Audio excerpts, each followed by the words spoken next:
سامعین ناظرین السلام علیکم، آداب۔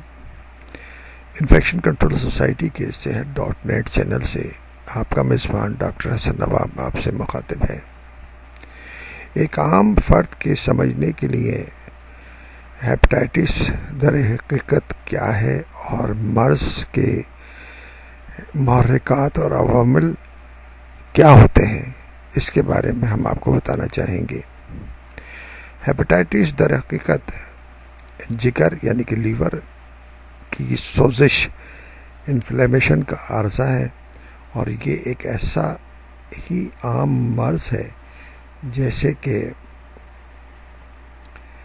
اپینڈیسائٹس یا اور وائرس کی تکلیف ہو جائے، کیونکہ اس وقت پاکستان اور پاکستان جیسے دیگر ممالک انڈیا، بنگلہ دیش، سری لنکا وغیرہ میں ہیپاٹائٹس کی 5 اقسام ہیں۔ 5 اقسام ہی A B C D اور E کا بہت عام ہو چکی ہیں۔ واضح ہے کہ ہیپاٹائٹس A اور E کا وائرس جگر کو وقتی طور پر نقصان پہنچاتا ہے، جسے طبی اصطلاح میں ایکٹیو کہا جاتا ہے، اور 6 ماہ کے عرصے میں مریض علاج کی بدولت صحت یاب ہو جاتا ہے۔ اس سے کسی قسم کی کرونک ایکٹیویٹی نہیں پائی جاتی، یعنی بیماری مکمل طور پر ختم ہو جاتی ہے۔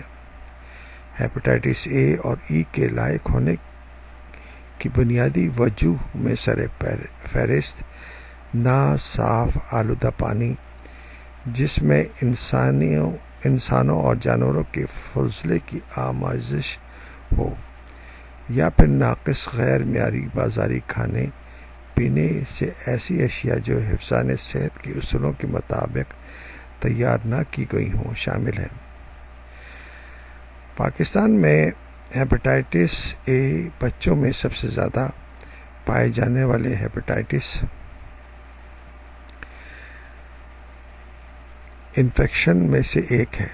ایک محتاط اندازے کے مطابق ہمارے ملک میں پیدائش کے 5ویں سال سے لے کر 16ویں سال یعنی 16 ایئرس کی عمر تک 95% بچے اس وائرس کا شکار ہو کر صحت یاب ہو چکے ہوتے ہیں۔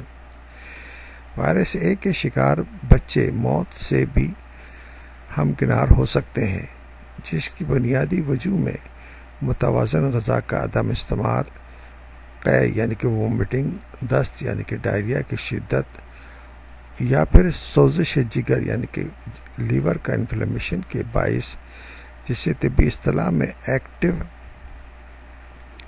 ہیپیٹک فیلئر جیسی کیفیت پیدا ہو جانا شامل ہے۔ تاہم بعض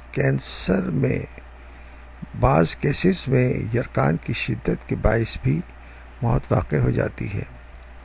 اگر 15 ایئرس سے زائد عمر والوں کی بات کی جائے تو ان میں ہیپاٹائٹس A خطرناک ثابت ہو سکتا ہے۔